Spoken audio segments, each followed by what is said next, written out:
ပိုင်း30ဇလန်ရဲ့အစမှာတော့ကိုင်းကျူကောင်းဆောင်ကဒူကောင်းဆောင်ကိုမင်းရငါရဲ့သားကောင်မဲဆိုကစတင်တိုက်ခိုက်လိုက်ပါတယ်။ဒူကောင်းဆောင်ရဲ့အတွေ့အထဲမှာတော့တမ္မာလွန်နဲ့တိုက်ခိုက်ရတာပျော်မဲ့ပုံပဲလို့တွေးနေခဲ့ပါတယ်။ဒီလိုနဲ့အပြန်လှန်တိုက်ခိုက်ရင်ကိုင်းကျူကောင်ရဲ့ပင်မဦးတိုင်းကိုခုံမိလိုက်တဲ့အချိန်မှာတော့ပွဲပြီးသွားပြီလို့ထင်ပေမဲ့တကယ်တမ်းမှာတော့ကိုင်းကျူကောင်ဟာအရင်ကတည်းကအစာပေါင်းများစွာကြီးထွားလာခဲ့ပါတယ်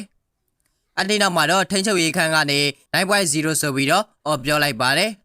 နောက်တစ်ခါမှာတော့ထိန်းချုပ်ရေးခန်းကနေပြီးလက်ထောက်ခေါင်းဆောင်ဟာဒီလောက်ကြီးမားတဲ့အကောင်ကိုမနိုင်နိုင်ဘူးလို့မှတ်ချက်ပေးနေခဲ့ပါတယ်။အဲ့နောက်မှာတော့ကိုင်းကျူကောင်ကစတင်တိုက်ခိုက်လိုက်ပြီးဒူကောင်းဆောင်လည်းရှောင်ထွက်ကနံပါတ်3တံမြန်ခုတ်ချက်နဲ့ပိုင်းဖြတ်နေခဲ့ပေမဲ့ကိုင်းကျူကောင်တွေကမင်းလင်မြမှုကအလကားပေးလို့ပြောလိုက်ပါတယ်။ဒူကောင်းဆောင်လည်းပြန်လည်တိုက်ခိုက်နေပြီးစိတ်ထဲမှာတော့သူ့ရဲ့ဓာတ်တွေကလုံးဝပိုင်းဖြတ်လို့မရဘူးဆိုတာကိုသိနေခဲ့ပါတယ်။ဒါကြောင့်ပဲသူ့ကိုနောက်ကျောဘက်ကနေပင်မဦးတိုင်းကိုချင်းကပ်ဖို့ဆုံးဖြတ်နေတော့မှထိချုပ်ခန်းကနေဒူကောင်းဆောင်ဆွမ်းအားသုံးဆမှုကျော်လွန်နေရကြောင်းပြန်ပေးလိုက်ဖို့အတွက်အတိပေးနေခဲ့ပါတယ်။အဲ့ဒီနောက်မှာတော့ဒူကောင်းဆောင်ဟာလေကားတွေကနေပြေးတက်ကကိုင်းကျူကောင်ကိုတိုက်ခိုက်ဖို့ပြင်လိုက်တော့မှပဲတိုက်ခိုက်ခြင်းကိုခံလိုက်ရပြီးလွင့်ထွက်သွားပါတော့တယ်။မိကုတ်တွေကြားထဲမှာတော့လက်ထောက်ခေါင်းဆောင်ဟာအကန့်အသတ်ကျော်လွန်သွားတာဖြစ်တဲ့အတွက်စွမ်းရည်ထုတ်လုပ်မှုကိုပယ်ဖျက်နေပြီဖြစ်ပါတယ်။ထိချုပ်ရေးခန်းကတော့စိတ်ပူကအော်ဟစ်ကခေါ်နေခဲ့ပါတယ်။ဒါပေမဲ့အကြောတင်းတဲ့ခေါင်းဆောင်ကတော့တောက်ကွက်ပြောင်ကအသက်ရှင်နေပါသေးတယ်လို့ပြောလိုက်ပါတယ်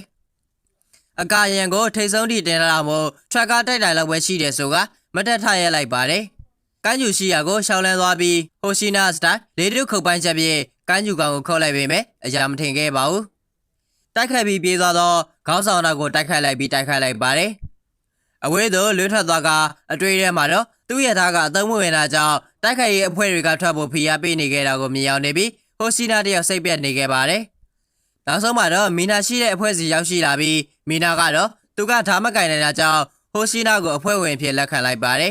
။လက်ရှိမှာတော့ဒူကောင်းဆောင်ဟာခန္ဓာကိုအသက်နဲ့ရင်မှုဆုံးဖြတ်လိုက်ပြီးကိုင်းကျူကောင်ရဲ့ကိုဘော်ကိုတက်သွားကဓာတ်နဲ့အကြိမ်ကြိမ်ပိုက်ခုံနေခဲ့ပြီးတစ်ချီမှာတော့ကိုင်းကျူကောင်ဟာဒူကောင်းဆောင်ကိုလက်နဲ့ဖန်ချုပ်လိုက်ပါတယ်။ဒီမြင်ကွက်ကိုကြည့်နေတဲ့ကကာကတော့ရွေးစရာမရှိတော့ဘူးဆိုကပြေးထွက်သွားခဲ့ပါတယ်။အီရှူကာဝါတယောက်ကတော့ကာကာကိုတားနေပေမဲ့ကာကာကတော့စိတ်ထက်ကနေတောင်းပန်နေခဲ့ပါတယ်။ကိုင်းကျူအတွင်ပြောင်းနေတော့မှဒူကောင်းဆောင်ကတော့ကိုင်းကျူကောင်ကိုသူနိုင်တယ်လို့ဆိုကပောက်ကွဲတဲ့ထွက်ပေါ်လာကမီနာပါရောက်ရှိလာခဲ့ပါတယ်။အဲ့နောက်မှာတော့သူမရဲ့လက်နက်ကြီးပစ်လိုက်ကထိတ်ချုပ်ရေးခန်းကတော့ကိုင်းကျူကောင်ရဲ့ပင်မအူလိုက်တီနေရာကိုပြောကြားလိုက်ပါတယ်။အဲ့နောက်မှာတော့ဒူကောင်းဆောင်ကနောက်တစ်ပွဲနှွှဲရမယ်ဆိုကပြေးထွက်သွားခဲ့ပါတယ်။ကောင်းဆောင်ဖြစ်သူမီနာပြည့်ရလွယ်ကူအောင်လို့ဒူကောင်းဆောင်ကအာယုံလွှဲနေကြပဲဖြစ်ပါတယ်။ကိုင်းကျူကောင်ကတော့ခုတ်လိုက်တိုင်းမှာပြန်ကောင်းသွားတာမို့ဒူကောင်းဆောင်လည်းအံ့ဩခဲ့ပါတယ်။အဲ့နောက်မှာတော့ရှီနိုမီယာရောက်လာပြီးခုတ်လိုက်ပြန်ပေမဲ့ဘာမှအရာမထင်တာကြောင့်သူမလည်းအံ့ဩနေခဲ့ပြန်ပါတယ်။ဒူကောင်းဆောင်နဲ့ဒူကိုင်းကျူကောင်ကိုတိုက်ခတ်လိုက်ပြီးခေါင်းဆောင်မီနာကလည်းသူမရဲ့လက်နဲ့ပြစ်ခတ်တဲ့အချိန်မှာပင်မအူတိုင်းပေါ်လာခဲ့ပြီးတစ်ချိန်တည်းမှာပဲတပ်ဖွဲ့ဝင်တွေရောက်ရှိလာပြီးကိုင်းကျူကောင်ကိုတိုက်ခိုက်လိုက်ကြပါတော့တယ်။ဒူကောင်းဆောင်ကကိုင်းကျူကောင်ကိုအနာမပေးနဲ့ဆိုကနေရာအနှံ့ကိုတိုက်ခိုက်နေခဲ့ပါတယ်။မီနာကတော့စွမ်း96ရာခိုင်နှုန်းနဲ့ကိုင်းကျူကောင်ကိုပြစ်ခတ်လိုက်ချိန်မှာကိုင်းကျူကောင်လည်းတစစီဖြစ်သွားကတပ်ဖွဲ့ဝင်တွေလည်းပျော်ရွှင်နေခဲ့ပါတယ်။နောက်တစ်ခါမှာတော့ကာကာတယောက်မျက်ရည်တွေဘူသီးလုံးလောက်ကျနေခဲ့ကငါလည်းတနေ့တော့သူတို့နဲ့အတူတူဂျင်ပေါင်တက်ပြီးရက်ရှင်တယ်လို့ဆိုကအီရှူကာဝါကိုရင်ဖွင့်နေခဲ့ပါတယ်